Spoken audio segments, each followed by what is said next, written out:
Good day everyone. I am Naive Jane Kahapon and today I will be presenting chapter 5 which is about open-ended tools and their uses in teaching and learning language skills. More specifically, my topic focuses on using word in scaffolding student learning in a language classroom. So in this presentation, I will discuss what word scaffolding is, its benefits, some strategies for using it in the classroom, and how technology and different word applications can help support students in learning language skills. So let us begin by understanding what word scaffolding means. So, what is the word scaffolding? It refers to temporary support that teachers provide to help students build their vocabulary. So, the word temporary is important because the teacher does not provide support forever. As students become more familiar and confident with the words, the teacher gradually reduces the support until nga ang students makasabot o mayuse ng vocabulary independently. Now let us talk about the benefits of word scaffolding. The first benefit is that students learn new words in meaningful context. So instead of simply memorizing a definition, students encounter the word in a sentence, passage, conversation, or activity because they can connect the new word to something they already know. So sa kana, mas dali nila nga ma-remember. The second benefit is that students understand text more thoroughly. Kay usaya mga estudyante naa sila difficulty sa pagsabot sa ilang gibasa because naay mga words nga dili ni wala sila kabalo or unfamiliar sa ilaha. Pero pag ma-explain sa mga estudyante itong mga unfamiliar words or lisod nila sabton, ang estudyante is dali na lang nila ma-sabtan tong overall message sa text. The third benefit is that students develop strategies for dealing with unfamiliar words. Rather than always asking the teacher for the meaning of a word, students learn ways to determine meaning by themselves. This gradually makes them less dependent on the teacher. There are several strategies that teachers can use for word scaffolding. The first strategy is to introduce keywords before a reading or a listening activity. The second strategy is to pair words with images, gestures, or realia.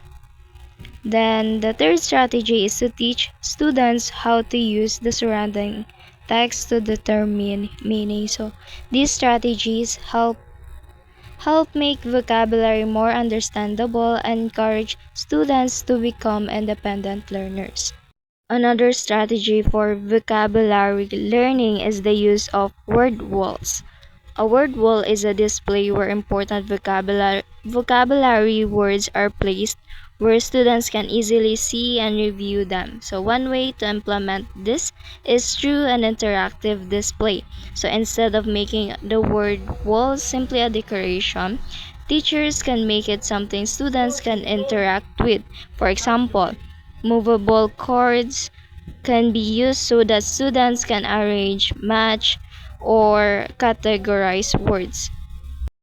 Another way of implementing a word wall is through thematic organization. This means grouping words according to a particular topic or lesson. For example, if the topic is about the environment, words related to pollution, recycling, climate, and nature can be grouped together. Thematic word wall using color coding. So words can be given different colors depending on their parts of speech or their level of difficulty. Word walls can also become more effective when students are involved in creating them.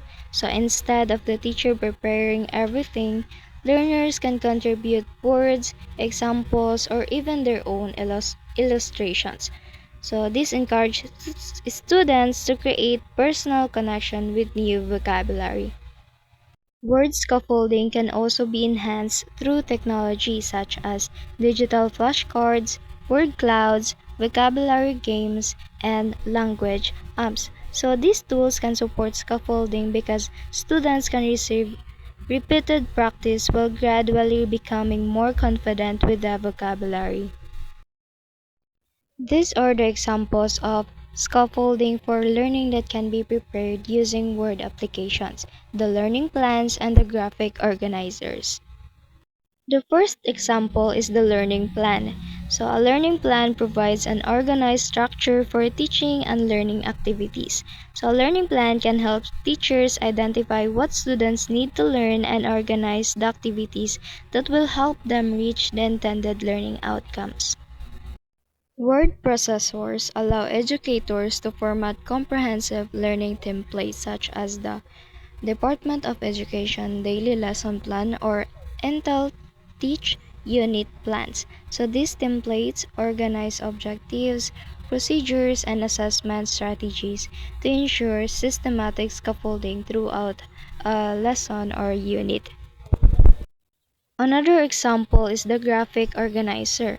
So graphic organizers are the tools that organize information visually. They can integrate both text and visuals, which can make information easier for students to understand. So these are the benefits of graphic organizers.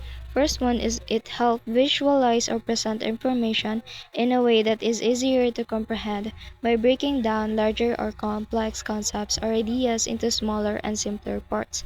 Second is it provides students the opportunity to actively contribute and participate in the learning process through the creation of graphic organizers. So graphic organizers do more than make information look organized. So they also encourage students to think about and process the information they are learning. So this is the graphic organizer for writing. The sequence graphic organizer. This can be used to arrange events or steps in the correct order. The next one is the reading story map. The story map or a graphic organizer. So this can help students organize important elements of a story such as the characters, setting, and events. Lastly, the learning T-chart. The T-chart graphic organizer. So T-chart divides information into two sides, which can be useful when comparing two ideas or organizing information into two categories.